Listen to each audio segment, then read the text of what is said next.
Vamos a hacer un recorrido, espero un poquito ágil, pero simpático, acerca de lo maravilloso que es el mar peruano, que es el mar más productivo del planeta Tierra. Y esto no lo digo yo, sino las autoridades científicas que vienen estudiando el mar hace decenios en el Perú. Principalmente me refiero a los expertos del Instituto del Mar del Perú y a las universidades y los científicos que avalan estos estudios de aquí y del extranjero. Bueno, el tema es importancia de los ecosistemas marino-costeros del Perú y su estratégica biodiversidad. Vamos a hacer un vistazo entonces de por qué es importante esto para el país. Siguiente. Vamos a hacer algún vistazo del ambiente físico. Siguiente. Nuestra posición geográfica en Sudamérica, estamos ubicados en la zona neotropical, esto es muy importante. La siguiente, por favor. Vamos a notar que estamos justo en la zona central de Sudamérica, en el lado oeste, el centro occidental del continente, pero nos bañan las aguas del Pacífico Oriental. Además de eso, estamos en una latitud, como hemos dicho, tropical, y tenemos todo un complejo ecológico de corrientes marinas, de vientos, de cordillera tropical que tiene una influencia, y los pisos ecológicos diversos, etcétera. Sigamos. Siguiente.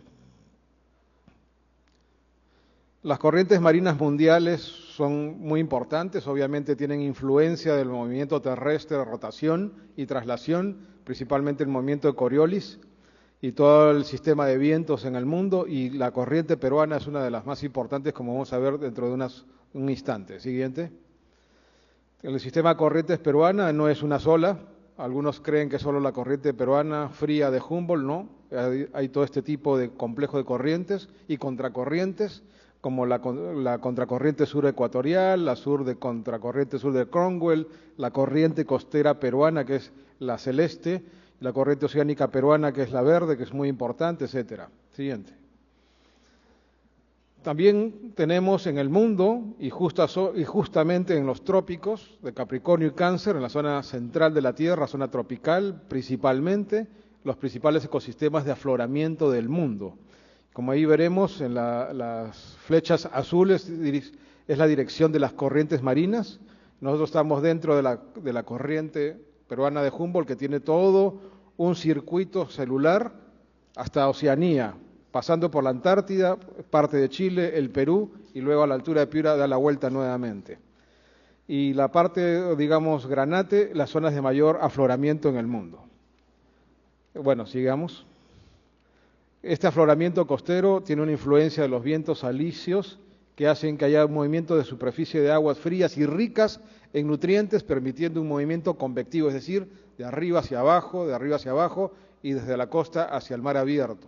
Y esto permite la elevación, como se dice, de nutrientes que sirven justamente para nuestras pesquerías y el sustento de la productividad primaria en el mar, principalmente el fitoplancton. Siguiente. Entonces, una vez más, y repasando las principales características, estamos en una posición tropical, exactamente en donde dobla la corriente peruana, en el 5 grados latitud sur, que tiene una alta incidencia solar muy cerca al Ecuador. La corriente peruana es de baja temperatura, tiene un alto contenido de oxígeno, esto también se permite por la corriente misma y el afloramiento de aguas, un alto contenido de nutrientes, una alta salinidad y una baja temperatura. Todas esas condiciones permiten que justamente haya una explosión orgánica, principalmente de fitoplancton, que es el sustento de la productividad primaria del Perú, de nuestro mar, y que es el más productivo del planeta, como hemos mencionado. Siguiente. El resultado justamente es un ecosistema de muy alta productividad, el mayor de la Tierra. Siguiente. Esto es una zonificación vertical y espacial del océano, desde las zonas litoral, ¿no? Luego la sublitoral, hacia abajo la batial, la abisal y la dal, que es la más profunda. Y luego y la primera parte entre litoral y sublitoral tenemos la zona nerítica o litoral, y luego la zona oceánica plenamente dicha, que suma la nerítica con la pelágica. La pelágica podemos decir que son los organismos que se desarrollan en alta mar. Siguiente. Justamente ahí en esta zonificación de nuestro litoral, en la zona costera tenemos una serie de recursos muy interesantes como la lorna, el coco, la cachema, la cabrilla, los toyos y otros organismos, por mencionar solo algunos. En la zona nerítica, que es muy cercana a la costa misma, a la orilla, las merluzas, anguilas y congrios, ya en la primera parte de la plataforma o talud continental, y ya un poco más al mar abierto tenemos a la sardina, la caballa, el jurel, la pota, atunes y otros organismos pelágicos o de alta mar. Sigamos. En la comunidad de la orilla rocosa, sin duda, y de acuerdo a la zonificación de arriba abajo, la zona epilitoral, donde están las aves marinas, la supralitoral, donde revientan las olas, la mesolitoral, donde ya es una pequeña profundidad, pero sin tocar fondo, y luego ya la sublitoral, donde sí hay fondo y rocas, y hay organismos como actinias, anémonas, erizos, y obviamente toda esa zona rocosa, algas, etcétera, ¿no? En las playas rocosas principalmente. Y las aves marinas y los mamíferos marinos como el lobo, etcétera, se alimentan de todos estos organismos. Y vemos cómo hay especies de peces que están plenamente adaptados a esas contracorrientes y golpes fuertes del oleaje, como por ejemplo el peje sapo, que tiene una extrema adaptación con su aleta dorsal convertida plenamente en una ventosa. Solo por poner un ejemplo muy rápido de este ecosistema. Siguiente. La comunidad de playas de arena, donde está representada principalmente en los primeros centímetros de profundidad por crustáceos como el cangrejo carretero, la marulla, el muy blanco, común, etcétera, y el cangrejo de arena. Esto es una delicia, obviamente, para aves marinas como la gaviota peruana, el ostrero común, el rayador y otros, que se alimentan principalmente de estos organismos. Siguiente. La fauna de los fondos marinos, pero hablemos de los fondos marinos que están cerca a la orilla, o sea, los primeros pisos de fondo marino, en la zona más cercana a las rocas, que ya hemos hablado, está la chita, la pintadilla, el trambollo y el coco, por ejemplo, pero en la zona de rocas, rocas y gravas, en la zona de fango, más podemos encontrar al toyo y al lenguado, que están totalmente adaptados a ese ecosistema, a ese hábitat. En la zona más arenosa están las rayas y en la zona de algas el pejerrey y los caballitos de mar que con su cola prensil pueden sostenerse en las praderas de macroalgas. Siguiente. El anillo productivo del mar peruano sin duda es este abundante fitoplancton que ya hemos mencionado y del cual se alimenta una biomasa espectacular principalmente de la anchoveta y la sardina, que son nuestros principales bancos de pesquería peruana. Y de ellos, y sobre todo de la anchoveta, dependen todo el resto de organismos, como lo vamos a ver en el siguiente gráfico. Siguiente. Ahí está una relación de nexo trófico de alimentación, muy simplificado del mar frío, que fue descrito por Koepke el año 55, que ya tenía una idea muy clara de esto, y por eso que ahí abajo se ve en un cuadrito justamente la anchoveta y la sardina. La sardina vino a ocupar el nicho ecológico parcialmente de la anchoveta en los años 70, cuando casi colapsa la pesquería peruana, y entonces encontró el espacio vacío y lo rellenó parcialmente. Gracias a Dios, y a pesar de los malos pronósticos que había, que prácticamente se había importantes, pero no comparables a la década de los 70. Y entonces, como vemos, de ellos a su vez depende la alimentación de otros peces medianos, grandes, aves, mamíferos marinos, moluscos, etcétera, y una maravilla realmente este sustento biológico de biomasa y biodiversidad del mar peruano. Siguiente. También es interesante observar las variaciones en la distribución de recursos del mar abierto en condiciones ambientales normales al centro, donde vemos que hay no solo peces de aguas frías, que son los pequeñitos, sino también los más grandes, que son los provenientes de la provincia panameña y del mar abierto. En cambio, cuando hay el Niño, que son esta invasión de masas cálidas de agua, etcétera, los peces pequeños, sobre todo la anchoveta, se profundizan o se van hacia el sur. En cambio, de la provincia panameña hay una mayor cantidad de peces que incluso llegan casi hasta el sur del Perú, estamos hablando del perico, del mero y otros. Y en cambio, cuando es la Niña, que es aguas frías, y hay un alejamiento de las aguas cálidas, obviamente prosperan los peces de aguas frías, sobre todo anchoveta, sardina y otros. Adelante. El mar frío y cálido del Perú. Recordemos que nuestro mar no solo es frío, también en la zona norte tenemos el mar cálido, que ya no tiene la influencia de la corriente fría peruana. Siguiente. Siguiente. También tenemos que tener en cuenta las regiones biogeográficas marinas. Así nosotros, principalmente en la zona mostaza que está al lado de nuestro país y Chile, es la provincia peruano-chilena, la más importante. También tenemos influencia al norte de la provincia panameña y hacia el sur del continente está la provincia magallánica. Siguiente. Tipos de ecosistemas, rápidamente. Ecosistemas costeros como las playas rocosas, arenosas, los bancos costeros, los manglares al norte, ecosistemas de puntas e islas, praderas de macroalgas, algas rojas, pardas, verdes, doradas, etcétera. Siguiente. Ecosistemas oceánicos, bueno, es solamente una ilustración de algunas especies representativas, una vez más, de los niveles litorales en sus diferentes estratos, pelágicos, neríticos y de medio fondo y de fondo.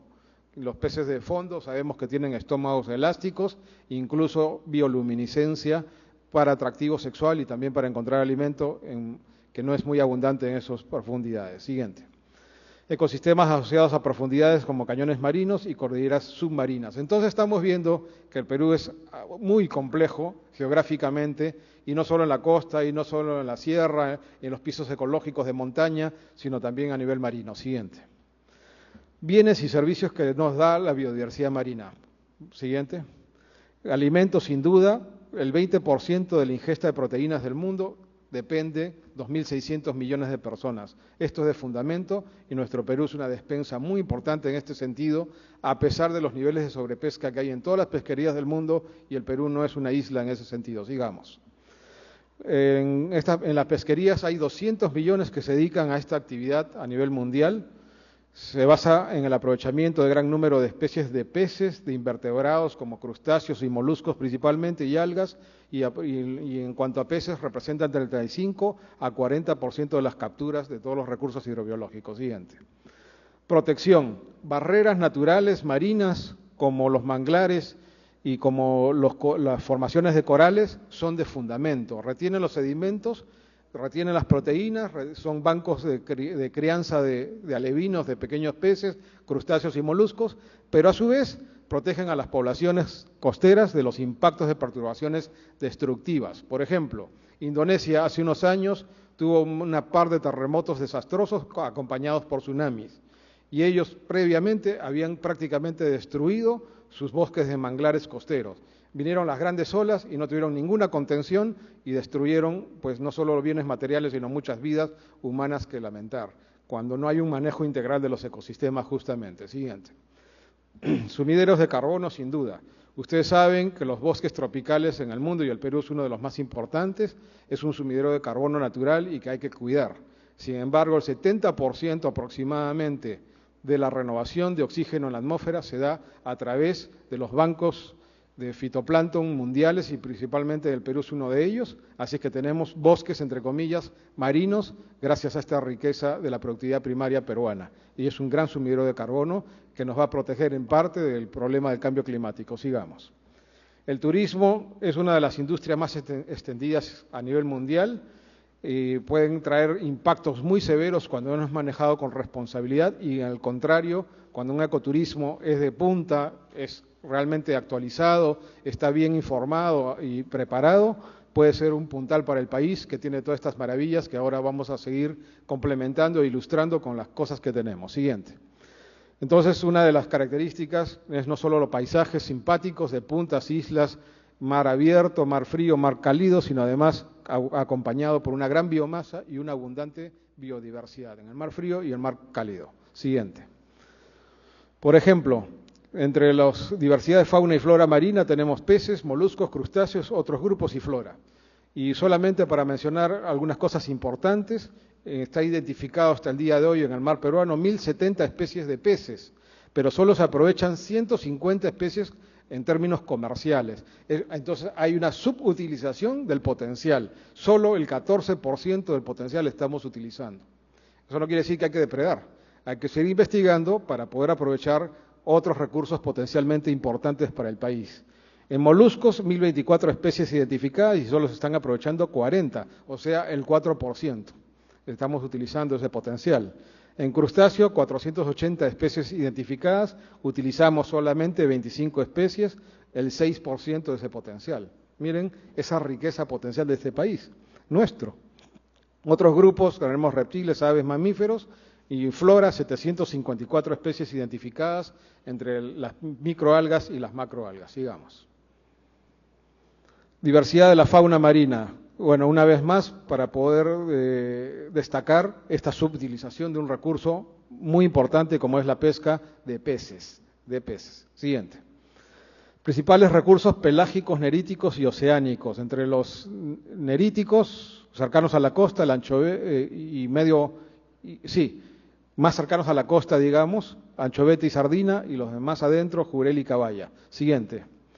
Pelágicos ya de alta mar, sin duda, el atún, el tiburón martillo, el pez espada, el que está arriba a la derecha, que es el perico, el pez volador, el zorro, el tiburón zorro y el tiburón azul, que está abajo. Siguiente.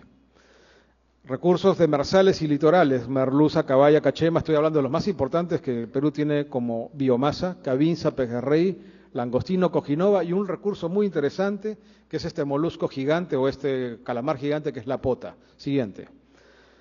Aves guaneras peruanas, bueno, destacan principalmente el guanay como el principal productor de guano de islas, le sigue el piquero y luego el pelícano. Siguiente. También tenemos otras especies muy importantes, entre ellas el pingüino de Humboldt y el potoyunco, que está en situación vulnerable. El pingüino de Humboldt es interesante porque solo hay 16 especies de pingüinos en el mundo, todos del hemisferio austral, no hay en el hemisferio norte.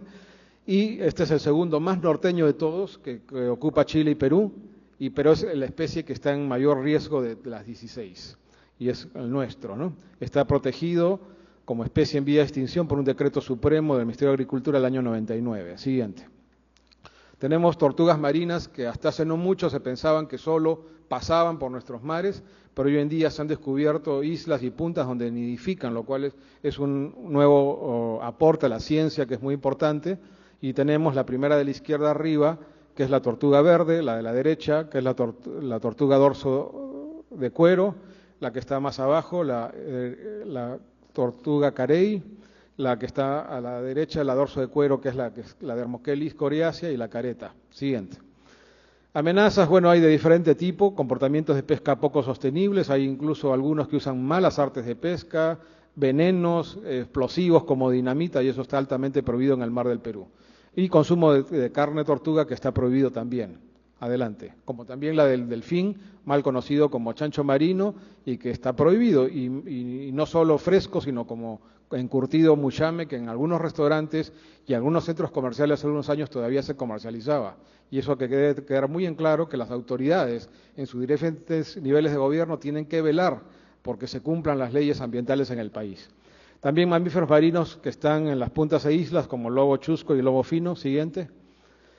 Bueno, como les hablaba del calamar, miren toda esa extensión de su ocupación marina que le da una biomasa en el Perú súper importante, y por eso hay convenios de pesca de pota que vienen Corea, japoneses, etcétera, a pescar, pero reguladamente. Y eso es una gran riqueza para el mundo y para el Perú sin duda. Siguiente. Pero la mayor reserva de proteínas marinas del mundo, la mayor pesquería más importante del mundo es nuestra anchoveta en Graulis ringes, que es el nombre científico. Y bueno, es un recurso estratégico también para el siglo XXI sin duda, y hoy en día ya no solo la exportamos como harina, aceite, pescado, sino que también ha sido dada para acceso de consumo humano y en buena hora por su alto nivel proteico, por las omega 6, 3, 6 y 9, si no me equivoco, 3 y 6 sobre todo, que bajan el colesterol dañino al ser humano, nos previene de enfermedades coronarias, etcétera. O sea, un maravilloso recurso que no era aprovechado para el ser humano, sino transformado industrialmente para dar de comer a ganado del extranjero. Hoy en día tenemos una nueva visión y en buena hora, y esto entra dentro del tema de inclusión social también para el país, y en buena hora. Adelante. Bueno, este es el recurso clave que tenemos. Siguiente.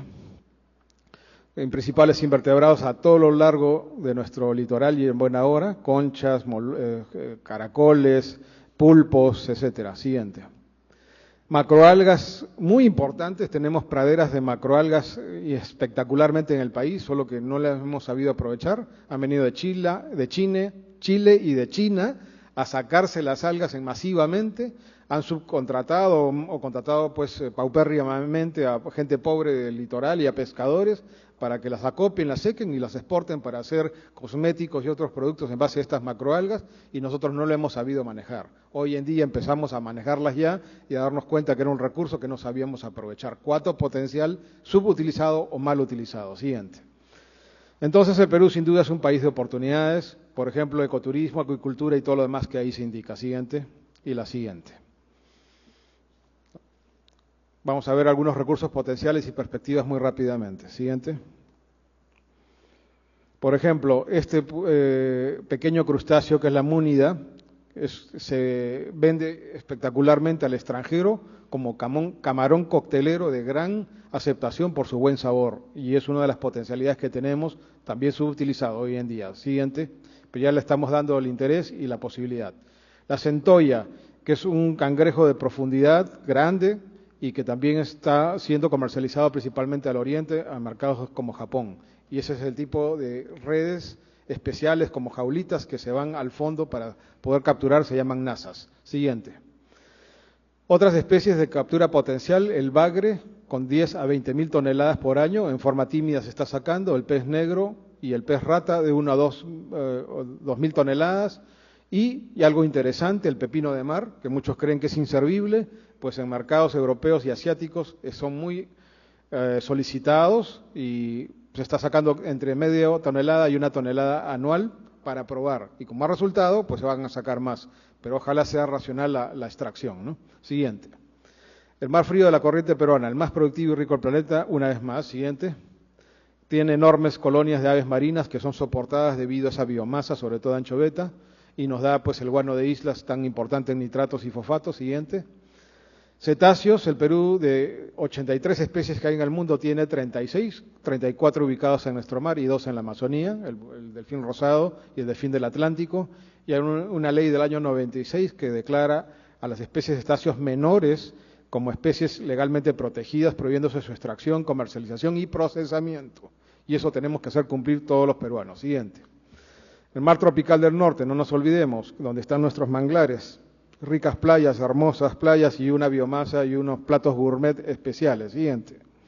Por ejemplo, el pez espada, el merlín, el que está abajo, que se llama dorado, que es el perico, el barrilete, el atún, etcétera, y aves como la fragata y otros moluscos como caracoles muy interesantes. Siguiente. También pues el ecoturismo de buceo, de fotografía y de visita de paisajes submarinos es un potencial. Ahí hay un mero rodeado de pequeños peces. El otro, tiburones, la siguiente, que también se ven en esa zona, no necesariamente peligrosos para el ser humano, aunque hay que tener cuidado. Siguiente. Ahí están nuestros frutos del mar, que son muy apreciados cada vez más en las cocinas del mundo y obviamente para todos los peruanos un orgullo y una maravilla. De aquí nos vamos a ir a comer nuestros cevichitos sin duda. La siguiente. Nuevos enfoques y perspectivas. La siguiente.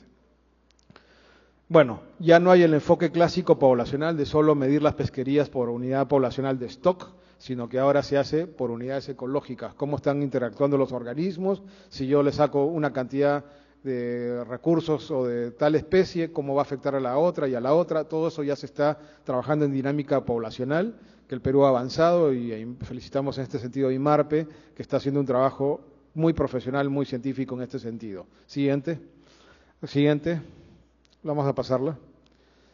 Bueno, nuestra anchoveta sin duda es nuestra principal garantía de sostenibilidad si es que no la depredamos, si es que aprendemos la lección de los años 70 y obviamente le podemos dar un valor agregado al mismo y ahora, como dije, también es parte de la oferta del consumo nacional y en buena hora. Siguiente.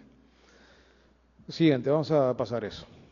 Bueno, acá hay un científico francés que dijo, soy un convencido que la corriente del Perú, lo que se refiere a la corriente peruana de Humboldt o fría, está situada en el área más fértil del mundo y que ella es fenómeno físico y biológico más importante de la Tierra. Su estudio y conocimiento son un verdadero desafío al intelecto humano. Siguiente. Entonces el valor de la biodiversidad es muy grande. Entonces no voy a leer toda la lámina, sino lo que está en verde. Fíjense ustedes, el 99% de la pesquería nacional, tanto de aguas continentales como marinas, depende de los recursos hidrobiológicos de la biodiversidad marina. Casi 100%, 99%. Siguiente. Causas de pérdida de biodiversidad son muchas, principalmente contaminación, destrucción y fragmentación de ecosistemas marinos. Por ejemplo, con basura, con sustancias químicas peligrosas que pueden llegar, no solo hablemos de relaves mineros, sino plaguicidas, bolsas de plástico, las aguas cloacales o negras que llegan al mar todavía, lo cual es una vergüenza y que ya deberíamos superar. la explotación directa y excesiva de especies, etcétera. Siguiente. Esto es importante. ¿Por qué ha crecido tanto el agujero, entre comillas, agujero? Porque es el adelgazamiento de la capa de ozono. Vamos a ver un par de noticias ahí. Siguiente. Hay un peligro en la Antártida, fíjense ustedes, la siguiente. Entre agosto y septiembre de cada año es la época más fría en la Antártida y se adelgaza más la capa de ozono. Fíjense ustedes en la siguiente lámina. El año 2004 eran 25 millones de kilómetros cuadrados de extensión del adelgazamiento de la capa de ozono. El 2008 creció a 28 millones de kilómetros cuadrados. Siguiente. Así se extendió. La siguiente, por favor. Ahora ustedes dirán, ¿y esto qué tiene alguna importancia? Mucha importancia. Por ejemplo, el CENAMI, que es el Servicio Nacional de Meteorología y Hidrología del Perú, es un órgano adscrito del Ministerio del Ambiente y nos está midiendo en todo lo largo del litoral con sus radiómetros de ultravioleta los niveles a los cuales estamos expuestos, porque el adelgazamiento de la capa de ozono ya no solo es antártico o ártico, se ha globalizado y en el caso del Perú ya tenemos muy serios problemas y no solo en la costa, sino en la sierra y en la selva. Y por eso que en la campaña verano 2012 de playas, en el que estamos inmersos más de un sector y la ciudadanía, estamos alertando a través del CENAMI los niveles de radiación y se ha dado tablillas y todos los días salen los reportes para que tengamos cuidado. Entonces ya sabemos que pasando el nivel 11 ya es peligroso, 12, 13, nivel 14 de radiación ultravioleta es extremo, altamente peligroso y hay que tomar precauciones. Todo eso está en una cartilla y en una guía, sobre todo una guía que hemos preparado especialmente en ese sentido y que al final lo voy a mostrar y que lo vamos a poner el link para que todo el mundo se lo pueda bajar y lo pueda tener, porque físicamente no le podemos entregar a los 30 millones de peruanos, pero sí todos los millones que quieran y puedan se lo pueden bajar a través del Internet. Siguiente.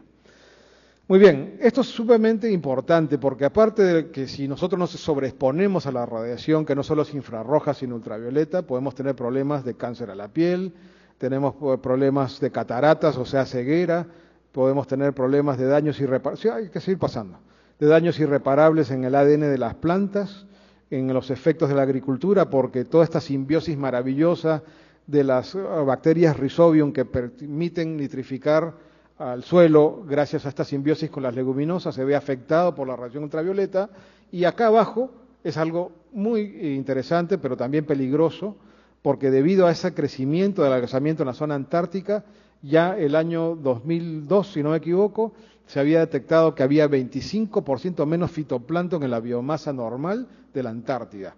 ¿Y eso tiene alguna importancia? Claro que tiene importancia, porque eso afecta a esa zona que se supone que es una reserva natural para el mundo, para la humanidad, y porque el Perú tiene extensión antártica, pero además porque la corriente peruana fría también tiene ese circuito. Y entonces si estamos hablando del mar más productivo del planeta, ya vemos que a pesar de eso ya se va empobreciendo un poco porque le ha afectado también la radiación ultravioleta a los organismos del mar y sobre todo a la cadena productiva del fitoplancton. Entonces ese es un grave riesgo, una amenaza para nuestras propias pesquerías. Adelante. Sigamos. Ejemplos de casos de pérdida de biodiversidad estratégica del Perú son muchos, lamentablemente. He puesto en rojo los que nos pueden interesar de acuerdo al tenor de esta charla, como es la anchoveta y la sardina en los años 70, que prácticamente colapsó, sobre todo la anchoveta.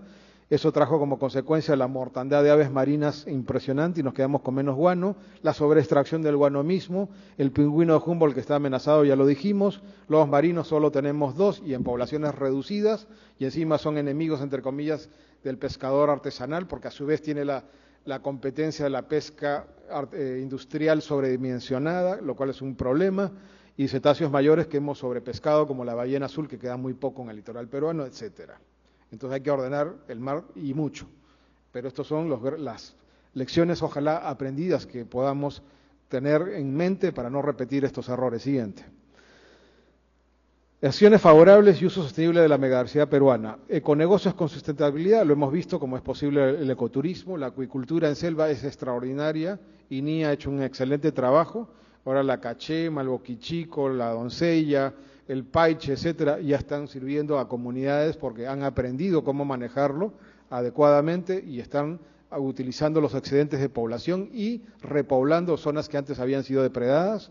El mar peruano tiene un alto potencial para acuicultura y ahora lo vemos con conchas de abanico, con el mismo langostino, con algas que empezamos a trabajar y poco a poco se irán incorporando otros recursos. Una cosa que sí es muy importante, tenemos que respetar las vedas estacionales que por ley y por ciencia se dan, y una de ellas es, por ejemplo, con el caso de la anchoveta, con el caso de los cetáceos, con el caso de las tortugas marinas, de la nutria, del pingüino de Humboldt, y no nos olvidemos del camarón de río, que viene a completar su ciclo reproductivo en verano, bajando hasta el mar inclusive. Por eso lo ponemos. Y justamente en esa época, enero, febrero y marzo, está la veda estacional. Y mucha gente compra porque, entre comillas, está más barato, porque es más chiquito, está destruyendo recursos, la gallina de los huevos de oro, etcétera. Siguiente.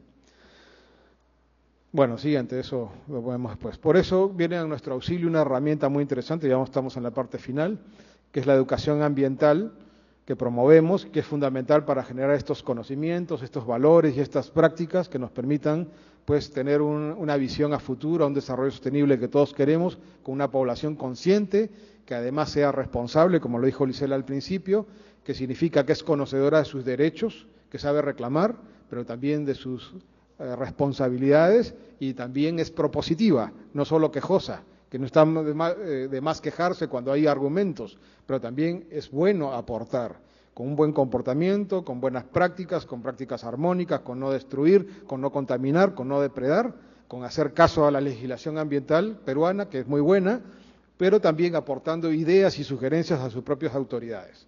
Y cuando las autoridades no funcionan, pues hay que entrar al choque, como se dice, con buen sentido de la palabra, porque hay argumentos y hay unificación de voluntades. Esto es sumamente importante. No estoy invitando a la violencia, estoy invitando a la organización de la ciudadanía para sacar adelante las cosas. Adelante.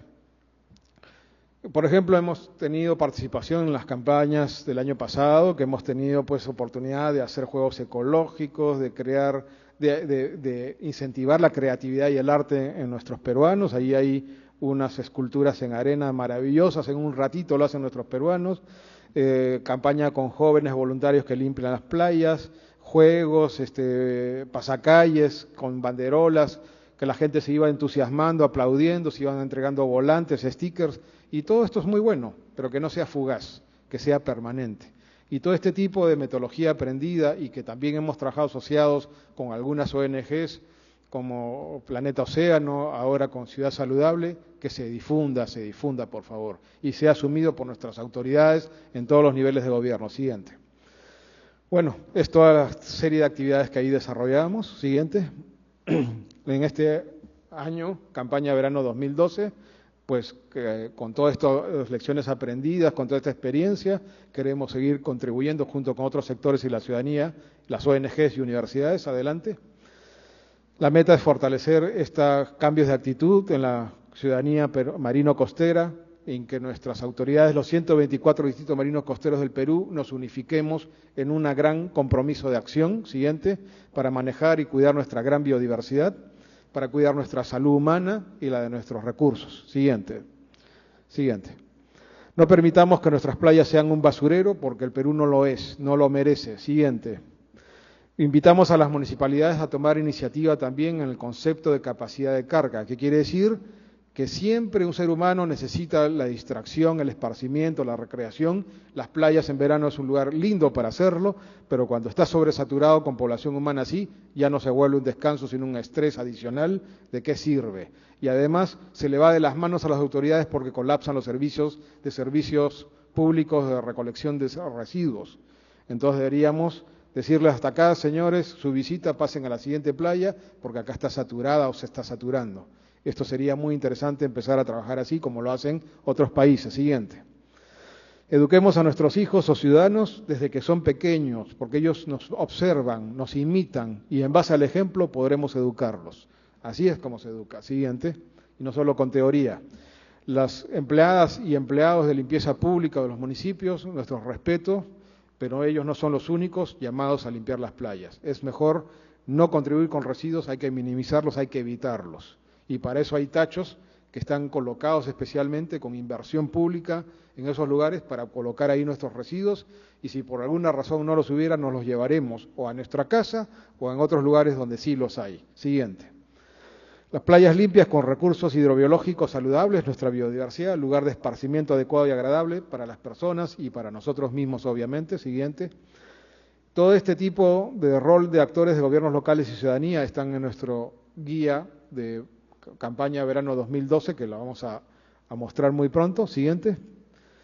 Queremos playas limpias, obviamente. Siguiente.